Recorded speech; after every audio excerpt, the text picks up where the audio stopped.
تعالیٰ عنہ گھر تشریف لائے. اما فاطمہ الزہرا گھر کا کام کاج کر رہی تھی, گھر میں جو آٹا تھا گوندھ رہی تھی, جانوروں کو چارہ ڈالنے کی تیاری کر رہی تھی, صفائی دھلائی کر رہی تھی. حضرت علی رضی اللہ تعالیٰ عنہ کہنے لگے فاطمہ مصلے پر چھوڑ کے گیا تھا, رات سویا مصلے پر تھی, صبح اٹھا مصلے پر تھی.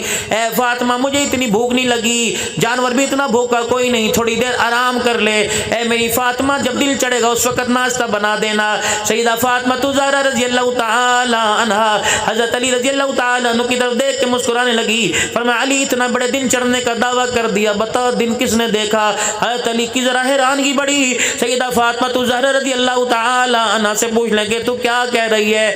کہ علی تو دل کی بات کرتا ہے, ابا جان تو جنت کے دسترخوان کا بھی خواب میں وعدہ کر کے چلا گیا ہے. حضرت علی پریشان ہو گئے, فرمایا کیا کہہ رہی ہے فاطمہ؟ کالی آپ کو پتہ نہیں کتنے دن ہو گئے, پیٹ تو دور کی بات ہے, ہم نے روٹی کی شکل ہی کوئی نہیں دیکھی. کتنے دن ہو گئے ہم نے روٹی نہیں دیکھی. دروازے پہ دستک ہوئی, من دق الباب, اندر سے پوچھنے والی کون ہے؟ فاطمہ بدعت منی, جگر کا ٹکڑا. اندر سے آواز آئی کون ہے؟ باہر سے جواب ملا نا محمد الرسول اللہ, غیرت والا نبی, حیا والا نبی, حیا کے پردے والا نبی. اللہ اکبر, جو اپنی بیٹی کے دروازے پر بھی کنڈی بجا کے اندر داخل ہو رہا ہے. اور لوگوں خدا کی قسم اس نبی کی غیرت کا تو خیال کر لو جو اپنی بیٹی کے گھر بھی بغیر اجازت کے نہیں جاتا. ہم محلے والے کی عزت کو چیر پھاڑ کے رکھ دیتے ہیں سگی بیٹی کے دروازے پر. یا ایھا الذین آمنوا لا تدخلوا بیوتا غیر بیوتکم حتی تستأنسوا وتسلموا الی اہلها. او لوگو جو ایمان لائے, اللہ کے بندے جنہوں نے نبی کا کلمہ پڑھا, اپنا گھر کیوں نہ ہو, بیوی کمرے میں کیوں نہ ہو, اور ایمان کی غیرت کا اللہ اکبر تقاضا یہ بغیر اجازت کے تجھے بیوی کے کمرے میں بھی جانے کی اجازت کوئی نہیں. یہ بابے ہوتے تھے نا, بڑے دانا ہوا کرتے تھے, اپنے گھر میں جایا کرتے تھے, کہتے کیڑا ہے اور کتنے چڑھ گئے گھر والے باہر سے. وہ اندھا تھا, پاگل تھا, بے وقوف تھا, ذہنی توازن خراب تھا. وہ کہتے نا کیڑا ہے, کتنے گئے گھر والے. اس کی آواز کا لہجہ بتلاتا تھا غیرت والا باپ آ گیا, بیٹی تم بھی غیرت والی چادر اوڑھ کے دکھا دو. تمہارے باپ کی غیرت اس بات کی اجازت نہیں دیتی کہ بیٹی کا سر ننگا اور باپ کے سامنے آ کے کھڑی ہو جائے. اور ایک اور بات بتاؤں, پرانے وقتوں میں جب بہو گھر میں آ جایا کرتی تھی تو سسر اپنا بستر اٹھا کے جانوروں کے باڑے میں چلا جایا کرتا تھا. لیکن یہاں تو سسر ہی بہو کو گود کے اندر لے کے بیٹھا ہوا ہے, عزت کے جنازے نہیں کر رہے. علی آپ تو کہہ رہے ہیں کہ دن چڑھے گا, یہاں تو ابھی حوض کوثر کے وعدے ہو گئے. کہا کیوں؟ کہا تجھے نہیں پتا کتنے دن کی بھوکی ہوں. اللہ اکبر, اسی کمزوری نکاہت کے اندر مجھے بھوک لگی ہوئی تھی. فجر کی نماز کے بعد ذکر اذکار میں میری آنکھ لگ گئی. خواب میں ابا جان نے آ کے مسکرا کے کہہ دیا بیٹی آج آخری دن فاقہ ہے, برداشت کر لے. اللہ اکبر, آنکھ بند ہونے کی دیر ہے, ابا جنت کا دسترخوان لگا کر تیرا انتظار کر رہا ہے. حضرت علی ہکے بکے رہ گئے, فاطمہ کیا کہہ رہی ہے؟ حضرت علی رضی اللہ تعالیٰ عنہ وہیں بیٹھ گئے. سیدہ فاطمہ الزہرا رضی اللہ تعالیٰ عنہ کا ہاتھ پکڑ کے کہا فاطمہ یہ کون سی بے وفائی ہے, وعدہ تو زندگی نبھانے کا کیا تھا, اکٹھے مرنے اکٹھے جینے کا کیا تھا. اے فاطمہ ادھورے رستے میں مجھے کہاں چھوڑ کے جا رہی ہے؟ جب بیوی غیرت والی ہونا تو مرد بھی دوسری شادی پر نگاہ نہیں ڈالتا. جب گھر میں ہر وقت کل کل بک بک لگی رہے گی تو مرد سکون کے لیے کہتا ہے ٹھیک ہے میں کوئی دوسرا گھر تلاش کرتا ہوں. حضرت علی نے پکڑا ہاتھ, سیدہ فاطمہ کو لے گئے, اماں کو لٹایا, سستایا.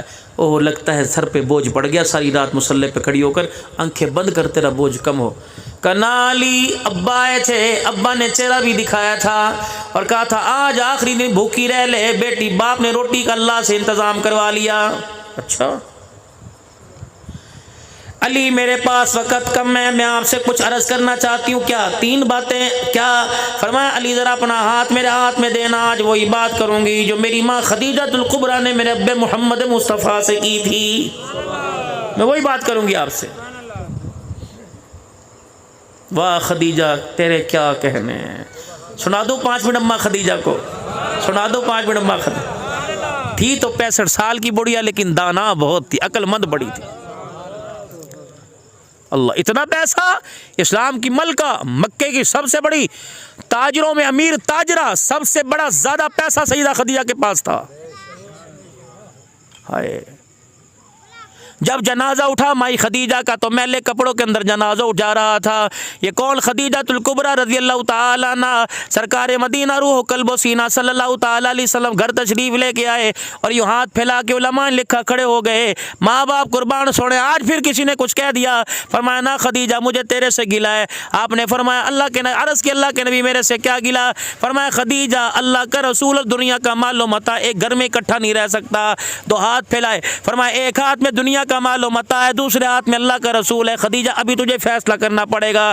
سیدہ خدیجہ کی دھاڑ نکلی، رحمت عالم کا ہاتھ پکڑ کے سینے سے لگایا کہ دنیا کا مال و متاع تیری جتی کی نوک پہ قربان کر دوں گی، محمد تیری جدائی برداشت نہیں کروں گی۔ گھر جا کے بیوی کو تریوی کو پوچھو تے صحیح، مکان لیونا کہ مینوں لینا؟ کہے گی جب مسیح تے 4 مہینے چلا جا، مینوں مکان لیونا ہے۔ مزاج ہم نے ایسا بنایا نا، ہم نے شادی کا جب انتخاب کیا، رشتہ کیا، تو ہم نے دیکھا ہی خاندان نہیں دیکھا، ہم نے معیار نہیں دیکھا، ہم نے پوچھا کہ اس کی جو بہنیں بیائی ہوئی ہیں ان کا مزاج گھر کے اندر کیسا ہے، ہم نے دیکھا مکان بڑا ہے، حویلی ہے، 4 ڈور ہے، مربع زمین ہے، کرو اللہ تعالیٰ لے کے شادی۔ اللہ کا رسول نہیں رہ سکتا۔ اما خدیجہ الکبریٰ نے کہا سونے کس بات سے آپ کے مزاج میں ناگواری آئی؟ آپ نے فرمایا خدیجہ نماز پڑھنے کے لیے گیا، واپس آیا، تیرے دروازے پہ 19 اونٹ بندھے ہوئے ہیں، کیا کرے گی؟ یقین ہے کہ صبح جاگ جائے گی، زندہ رہے گی؟ کہا محبوبہ بتا کیا کروں؟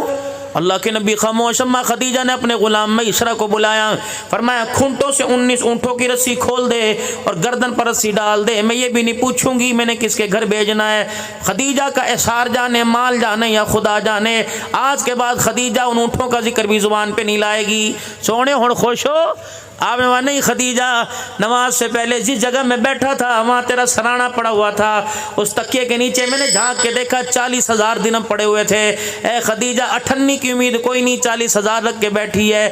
حضور کے قدموں پہ لا کر 40,000 درہم رکھ دیے۔ اے رسول اللہ، مدینے کے غریبوں میں دو، امیروں کو دو، آج کے بعد خدیجہ اس کی طرف دیکھنا گوارا نہیں کرے گی۔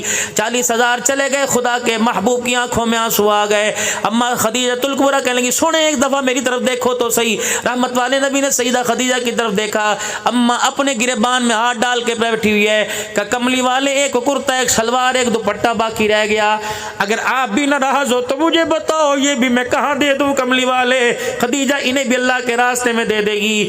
حضور روتے روتے اچانک ہنسنے لگ گئے، جبرائیل علیہ السلام پیچھے آ کے کھڑے ہو گئے، حضور روتے روتے ہنسنے لگ گئے۔ اما کہنے لگی سونا پہلے رلایا اب ہنسایا، وجہ کیا؟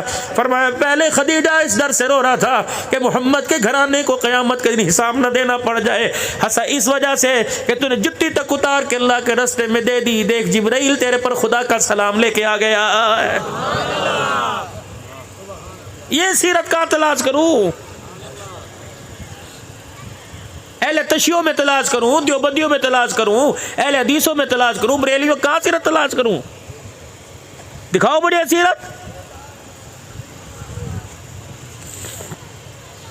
سیدہ فاطمہ الزہرا رضی اللہ تعالیٰ عنہ کا ہاتھ پکڑا، علی رضی اللہ تعالیٰ عنہ کا علی ذرا اپنا ہاتھ میرے ہاتھ میں ڈال کے مضبوطی سے پکڑ لے، جس وقت تک میری آنکھیں بند نہ ہو جائے میرا ہاتھ نہ چھوڑنا۔ کہنے فاطمہ خیر تو ہے؟ پہلی بات، اے علی میرے ابا نے تیرے سے وعدہ لیا تھا جب تک فاطمہ تیرے نکاح میں ہے تجھے دوسری شادی کرنے کی اجازت کوئی نہیں۔ علی آج وہ وعدہ ختم، علی آنکھ بند ہو، علی تجھے اجازت ہے میرے بچوں کے لیے اپنے سکون کے لیے دوسری شادی کر لینا، میری بہن کی بیٹی بڑی دیندار ہے، بڑی غیرت والی امامہ، اس سے شادی کر لینا۔ علی دوسری بات، زندگی کا جیون ساتھی مل جائے گا، پچھلی کی یادیں بھولنی شروع ہو جائیں گی۔ علی چھوٹے چھوٹے لال تجھے دے کے جا رہی ہوں، حسن حسین۔ اے علی 29 دن تک بیوی کے ساتھ زندگی کے مزے لینا، لیکن ایک رات میرے بچوں میں بیٹھ کے مجھے یاد کر لینا۔ اے علی میرے بچوں کو ماں کی جدائی کا احساس نہ ہونے دینا۔ جب یہ زبان سے جملہ نکلا، حسنین کریمین میرے عزیزوں پاس کھڑے رونے لگ گئے۔ ابو اماں کہاں جا رہی ہے؟ اماں کہاں جا رہی ہے؟ اللہ اکبر۔ ماں نے دیکھا بچوں کے سر پہ ہاتھ پھیرا اور فرمانے لگی جاؤ ننے کے روزے پہ سلام کر کے آؤ۔ کہ ننے مجاہد 6-7 سال کی عمر کے دوڑے سلام کر کے آئے اور دھاڑے مار مار کے روتے واپس آ گئے کہ اماں نانے کے روزے پہ